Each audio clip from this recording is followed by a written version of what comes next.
दिल्ली विधानसभा चुनाव में exit poll के चौंकाने वाले नतीजे। आम आदमी पार्टी को स्पष्ट बहुमत मिलने का अनुमान। एग्जिट पोल के मुताबिक आपकी बनेगी सरकार, दूसरे नंबर पर रहेगी बीजेपी। कांग्रेस का रहेगा इतिहास का सबसे बुरा प्रदर्शन। इंडिया टुडे सिसेरो के एग्जिट पोल के मुताबिक आम आदमी पार्टी को मिलेंगी 38 से 46 सीटें। अकेले दम पर 5 साल के लिए सीएम बनेंगे केजरीवाल।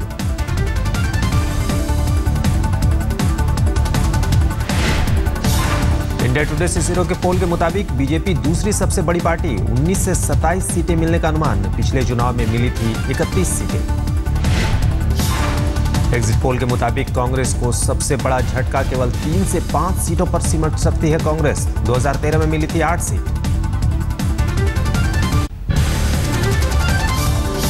एग्जिट पोल के नतीजों में आम आदमी पार्टी का वोट शेयर बढ़ेगा 12.5%। आम आदमी पार्टी को 42% वोट मिलने का अनुमान।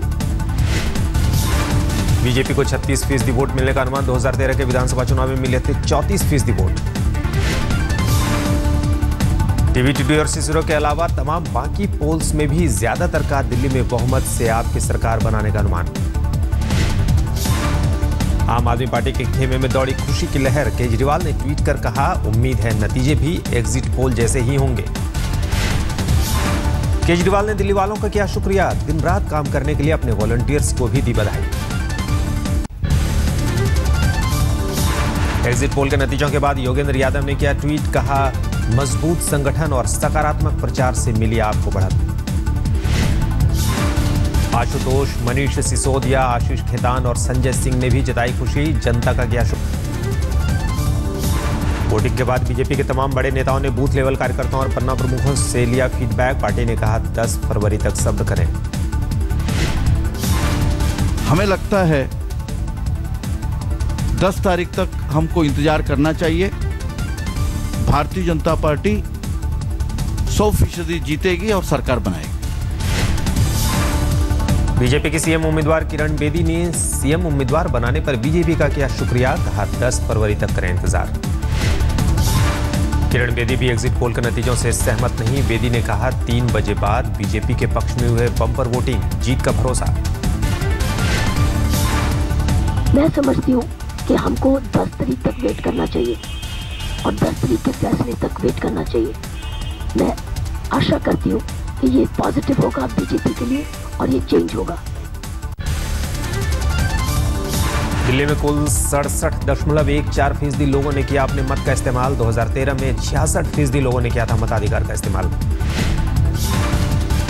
नॉर्थ ईस्ट दिल्ली की गोकलपुरी सीट पर हुई सबसे ज्यादा वोटिंग। 73.46% लोगों ने डाले वोट। पश्चिम दिल्ली की दिल्ली कैंट सीट रही वोटिंग में सबसे फिसड्डी। 58.47% लोगों ने किया मताधिकार का इस्तेमाल। जिलावार गणना में नॉर्थ ईस्ट जिला रहा वोटिंग में अव्वल। 69.96% लोगों ने किया मताधिकार का इस्तेमाल। North East district which we have, and there the percentage is around 69.87%. Lowest in that sense, the percentage wise in terms of district, which means 4.6% in Northwest. Voting खत्म होने के बाद कड़ी सुरक्षा के बीच स्ट्रांग रूम्स में पहुंचाए गए ईवीएम। 10 तारीख को खुलेंगी मशीनें। आम आदमी पार्टी को अब भी ईवीएम से छेड़छाड़ की आशंका। मशीनों की निगरानी के लिए बनाई वॉलंटियर्स की टीम। 8-8 घंटे की पाली में काम करेंगे आप वॉलंटियर्स। 24 घंटे स्ट्रांग रूम के बाहर रहेंगे तैनात। स्ट्रांग रूम्स के बाहर वॉलंटियर्स की तैनाती के लिए आम आदमी पार्टी ने ली है चुनाव आयोग से इजाजत। ईवीएम पर निगरानी के लिए टीमों की तैनाती की आप संयोजक अरविंद केजरीवाल ने ट्वीट कर दी जानकारी। आर या पार की जंग में कूदे बिहार के सीएम जीतन राम मांझी। सूत्रों के मुताबिक दिल्ली आकर पीएम नरेंद्र मोदी से अलग से मिलने का मांगा वक्त। सूत्रों के मुताबिक मांझी को पीएम से अलग से मिलने का वक्त नहीं मिला है। बिहार विधायक दल की बैठक में नेता पद से हटाए जाने के बाद दिल्ली पहुंचे हैं मांझी। मांझी ने विधायक दल की बैठक को बताया असंवैधानिक। कहा जेडीयू अध्यक्ष को बैठक बुलाने का हक नहीं। विधायक दल की बैठक बुलाने की अथॉरिटी कॉन्स्टिट्यूशनली है। नेता जो होता है सदन का वो मुख्यमंत्री होता है, तो मुख्यमंत्री अभी मैं हूँ। वो राज्यपाल के यहाँ बोल सकते थे कि हमारा बहुमत है और हमको नया नेता चुनने का इजाज़त दिया जाए, तब ऐसी बात होती। तो उसका तो होगा फ्लोर पर हम लोग बहुमत साबित करेंगे।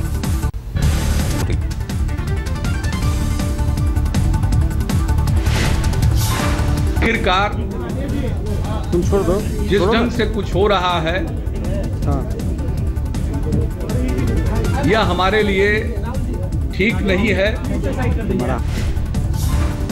नीतीश ने कहा मांझी को हुई थी समझाने की कोशिश, लेकिन तमाम कोशिशों के बावजूद वो विधायक दल की बैठक में नहीं आए।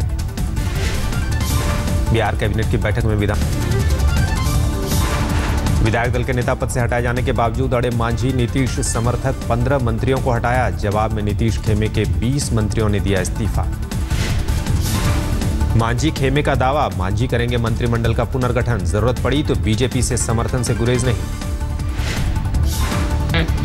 सभी सवर्ण जातियों में भी लोग हैं, पिछड़ी जातियों में भी हैं, दलित में भी हैं, महादलित में भी हैं, इसलिए मिला जुला के असली जनता दल हम हैं।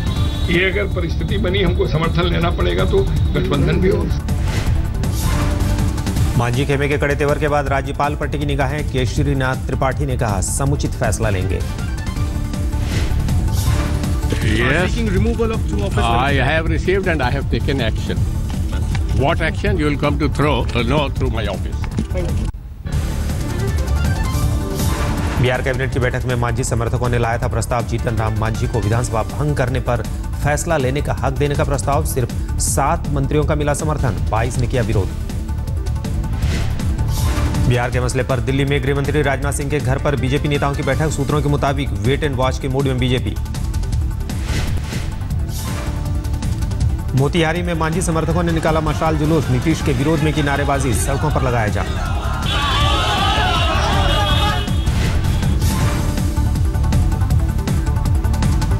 गुस्साए समर्थकों से जीतन राम मांझी की अपील, कहा संयम रखें कार्यकर्ता।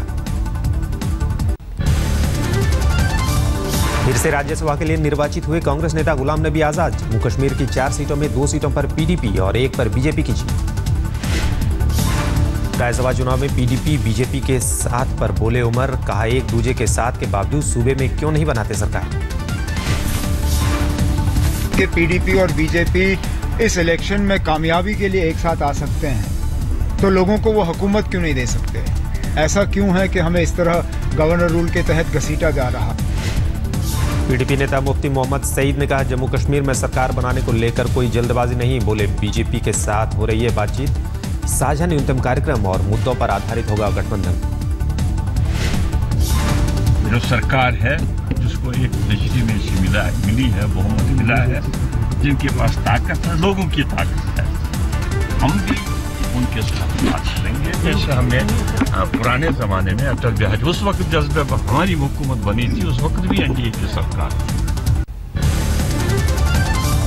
दिल्ली में आज नीति आयोग की गवर्निंग काउंसिल की अहम बैठक, पीएम मोदी करेंगे संबोधित। कई राज्यों से सीएम और उपराज्यपाल रहेंगे मौजूद। बजट के अलावा केंद्र की अहम योजनाओं पर ली जाएगी राय। पुणे में आज से 2 दिन की एनसीपी की अहम बैठक, तमाम बड़े नेता होंगे शामिल। शाम 5 बजे बैठक को संबोधित करेंगे शरद पवार। पार्टी की रणनीति को कार्यकर्ताओं से साझा करना और कार्यकर्ताओं का मनोबल बढ़ाना है बैठक का मकसद। 10 फरवरी को होगी अमित शाह के बेटे की शादी। दिल्ली चुनाव की मशक्कत के बाद अहमदाबाद रवाना हुए शाह। 5 दिन की सीबीआई रिमांड पर भेजे गए पूर्व मंत्री मतंग सिंह शारदा घोटाले में हुए थे गिरफ्तार। रिमांड के दौरान वकील साथ रखने की दी कोर्ट ने इजाजत। 1 फरवरी को होगी अगली सुनवाई। खराब सेहत का हवाला देकर रियायत बरतने की अदालत से मतंग सिंह ने लगाई थी गुहार। कोर्ट ने ठुकराई मतंग सिंह की दलील। सुनंदा मर्डर केस में शशि थरूर से फिर होगी पूछताछ। सुनंदा के बेटे से पूछताछ पर हुए खुलासे पर एसआईटी थरूर से करेगी सवाल।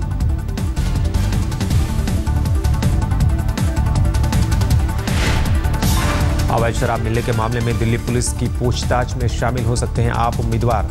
दिल्ली पुलिस ने दिया था नोटिस। इलाहाबाद में वीएचपी ने किया विराट हिंदू सम्मेलन। अध्यक्ष अशोक सिंघल ने मंदिर को लेकर फिर की विवादित टिप्पणी। अशोक सिंघल ने कहा, एक नहीं 3 मंदिर चाहिए। अयोध्या में भव्य राम मंदिर के अलावा काशी में भव्य विश्वनाथ मंदिर और मथुरा में श्री कृष्ण मंदिर का हो निर्माण। हाँ, भगवान का अवतरण हुआ है, उस स्थान को हम बदल नहीं सकते। इसलिए राम जन्मभूमि, कृष्ण जन्मभूमि और काशी विश्वनाथ ये स्थान मुक्त होने चाहिए। बेंगलोर में होने वाले विराट हिंदू सम्मेलन में वीडियो कॉन्फ्रेंसिंग के जरिए बोल सकते हैं प्रवीण तोगड़िया। हाईकोर्ट ने नहीं दी है तोगड़िया के कार्यक्रम में शामिल होने की इजाजत। बेंगलोर पुलिस ने कहा, किसी भी तरह प्रवीण तोगड़िया हुए शामिल तो होगा कोर्ट के आदेश का उल्लंघन। सुरक्षा के लिए 6000 सुरक्षाकर्मी और सीसीटीवी के इंतजाम। उन्नाव से बीजेपी सांसद साक्षी महाराज ने आजम खान की तुलना जानवर से की। कहा, एसपी को बर्बाद करने के लिए काफी है आजम खान। आजम खान नाम का जीव जंतु समाजवादी पार्टी को बर्बाद करने के लिए पर्याप्त है। जिसके पास आजम खान है उसको किसी दूसरे दुश्मन की आवश्यकता नहीं है। दिल्ली के आसफ अली रोड पर कूलर मार्केट में लगी भीषण आग, लाखों के नुकसान की आशंका। रात करीब 2 बजे लगी आग। घंटों की मशक्कत के बाद पाया गया आग पर काबू। किसी के हताहत होने की खबर नहीं। पंजाब में जारी है स्वाइन फ्लू का कहर। शनिवार को अमृतसर में 2 और लोगों को H1N1 वायरस से पीड़ित पाया गया। मौसम विभाग की भविष्यवाणी, आज कश्मीर में होगी भारी बर्फबारी। वेस्टर्न डिस्टर्बेंस के चलते फिर करवट बदलेगा मौसम। मैदानी इलाकों में पारा घटने और ठंड बढ़ने की उम्मीद। बेटी के पिता बनने पर धोनी के शहर रांची में जश्न। धोनी फैंस क्लब में अहम चौराहे पर बजाए ढोल नगाड़े और बांटी मिठाइयां। माही की पत्नी साक्षी ने शुक्रवार को गुड़गांव के मेदांता अस्पताल में बेटी को दिया था जन्म। फैंस को उम्मीद, टीम इंडिया की किस्मत के खुलेंगे दरवाजे। एआईबी रोस्ट के खिलाफ मुकदमा दर्ज कराने के बाद आज मुंबई पहुंचेगी पुणे पुलिस की टीम। इकट्ठी की जाएगी 100 से जुड़ी ज्यादा जानकारियां। दिल्ली के नेहरू विहार में गोली लगने से बुजुर्ग महिला की मौत। वारदात के समय घर की बालकनी में थी महिला। सिर में गोली लगने से नीचे जमीन पर आ गिरी महिला, मौके पर हुई मौत। अज्ञात बदमाशों की तलाश में पुलिस। रोहतक में नेपाल मूल की महिला से रेप के बाद हत्या पर भड़का गुस्सा। नेपाली समाज और एनजीओ ने निकाला कैंडल मार्च। 4 फरवरी को रोहतक के बहुअकबरपुर गांव के खेतों में मिला था महिला का शव। अब तक नहीं हुई है किसी की गिरफ्तारी। रेसलर और बिग बॉस प्रतियोगी संग्राम सिंह भी पहुंचे कैंडल मार्च में। हरियाणा महिला आयोग की टीम ने की पीड़ित परिवार से मुलाकात। वर्ल्ड कप से पहले टीम इंडिया का बड़ा इम्तिहान। सुबह 9 बजे ऑस्ट्रेलिया से warm up match. World cup से पहले प्रेस कॉन्फ्रेंस में बोले माही, टीम से उम्मीदें बहुत ज्यादा, उम्मीदों पर खरा उतरने की करेंगे कोशिश। फिटनेस टेस्ट में फेल हुए ईशांत शर्मा। सूत्रों के मुताबिक मोहित शर्मा ले सकते हैं ईशांत की जगह। चेन्नई में आज होगी बीसीसीआई वर्किंग कमेटी की बैठक। बोर्ड की आम सभा बुलाने पर होगा फैसला। बीसीसीआई आम सभा में ही होगा नए अध्यक्ष का चुनाव। सुप्रीम कोर्ट ने 6 महीने के भीतर चुनाव कराने का दिया है आदेश।